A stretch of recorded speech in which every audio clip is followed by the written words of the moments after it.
Magnesium glycinate works for sleep. Magnesium citrate mostly works for your toilet. And the bottle in your cabinet right now is probably the wrong one. If you've been taking magnesium every night, waiting to feel calmer, sleepier, less wired at 11 p.m., and feeling basically nothing, you're not crazy. And your body isn't broken. You just bought the version that was never going to do that job. By the end, you'll know the one word to look for on the back of the bottle, and the two words that mean it probably won't help your sleep. It's 10:45 p.m. You're lying in bed, lamp off. Your body is sunk into the mattress, but your brain is still running laps, replaying a conversation from 3 days ago, sketching tomorrow's schedule on the ceiling. Someone online told you magnesium fixes this. So you bought a bottle off a glowing phone screen. You've crossed off 2 weeks on a calendar. And you're still wide-eyed in the dark, vaguely annoyed that the internet lied to you again. Here's the thing. The internet wasn't entirely lying. Magnesium can absolutely help you sleep. But magnesium isn't one thing. It's a character. Like saying you bought a vehicle. Could be a race car, could be a wheelbarrow.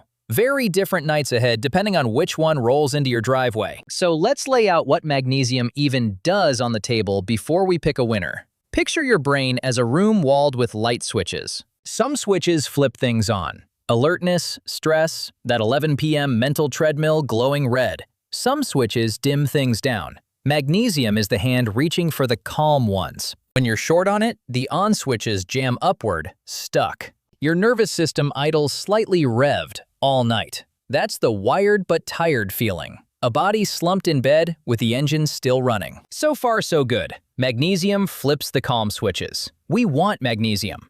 But here's where it gets complicated, and where the bottle you bought matters more than you think. Magnesium is a mineral. On its own, it's basically a gray pebble in your palm.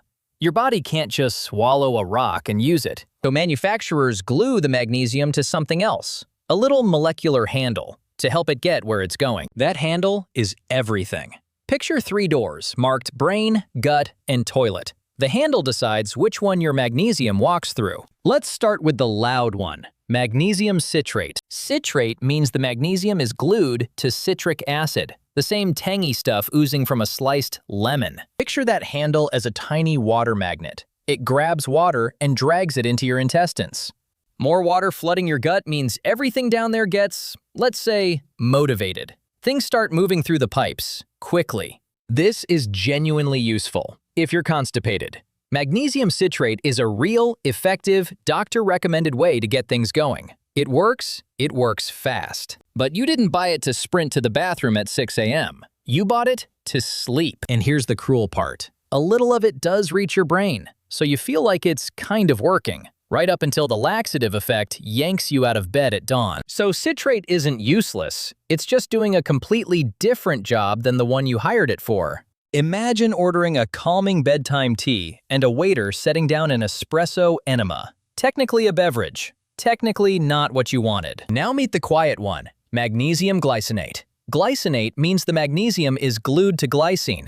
And glycine isn't some random filler dumped in the mix. That's the twist most people never hear. Glycine is an amino acid, a tiny Lego brick your body snaps together to build things. But glycine has a side job.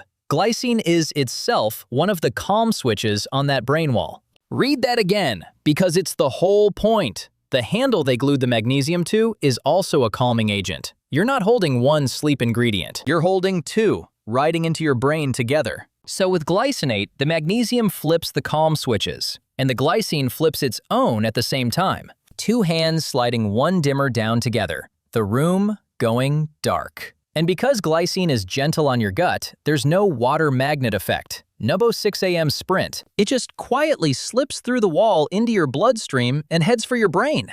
Wait, so the calming version was also the version that doesn't wreck your stomach? Yes. The good one is good at everything you actually wanted. So if glycinate is the obvious winner for sleep, why is half the supplement aisle stacked with citrate and something worse? Let me introduce the villain. The form hiding in most cheap bottles, magnesium oxide. Oxide is the magnesium glued to almost nothing. It's the cheapest possible version to make. It's the bulk bin dollar store 200 milligrams of magnesium on a giant plastic jug for $5 version. And here's the problem. Your body can barely absorb it. Studies put the absorption rate as low as 4%, a thin sliver of the pie that actually makes it into your blood. The rest just passes through, doing a mild laxative impression on the way out and accomplishing nothing else. So the giant number stamped on the front is real. There is that much magnesium in there. Your body just can't get to most of it. It's like being handed a fat stack of cash locked in a safe with no key. Technically rich, functionally broke. The label says high-potency magnesium. What that actually means, there's a lot of magnesium in here. And we are saying absolutely nothing about whether you can use any of it. Enjoy!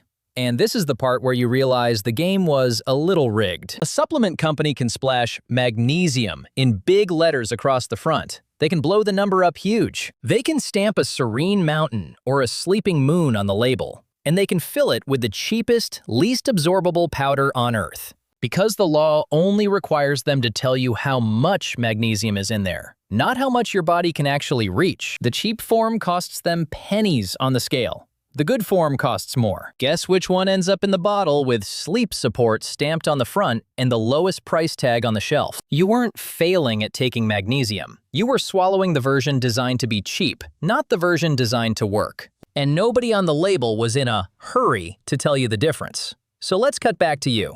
10:45 p.m. Brain still running laps on the ceiling. Here's what changes now. You twist the bottle around in your hand. You ignore the giant number and the peaceful moon. You hunt for the actual form, the little word printed right after magnesium. That's the one passing through you, doing almost nothing. Set it down on the counter. If it says citrate, that's the bathroom one. Keep it parked in the cabinet for the days your gut is stuck.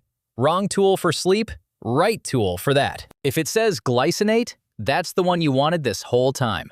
The magnesium and the glycine. Two calm hands on the dimmer, no gut drama, slipping quietly to your brain while you sleep. A typical dose is around 200 to 400 milligrams of actual magnesium, swallowed maybe 30 to 60 minutes before BED. And because glycinate doesn't storm your stomach, you can take it at night without consequences. One quick honest note before you go reorganize that cabinet.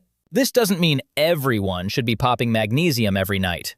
If you have kidney disease, take heart medications, or you're pregnant, your situation has variables a YouTube script can't see. Ask a clinician before adding it. Your kidneys are the filter that flushes extra magnesium out, and if they're not running at full speed, more stops being harmless fast. It can pool up and become genuinely dangerous. Here's the clip-worthy truth of the whole thing. Most people who say, magnesium didn't work for me, never took the version that works. They swallowed the cheap rock in the pretty bottle and blamed their own biology. You weren't immune to magnesium. You were sold the wrong magnesium. And once you know to read that one little word on the back, the whole supplement aisle stops being a wall of confusing bottles. 3 forms lined up, 3 completely different jobs. One of them is yours. So now I'm curious about you. Go grab the bottle you already own right now. Actually, flip it over and read the form. Was it oxide, citrate, or glycinate? Drop the word in the comments. And tell me this, how many nights did you lie awake blaming yourself while the wrong word sat quietly on the back of the bottle the whole time?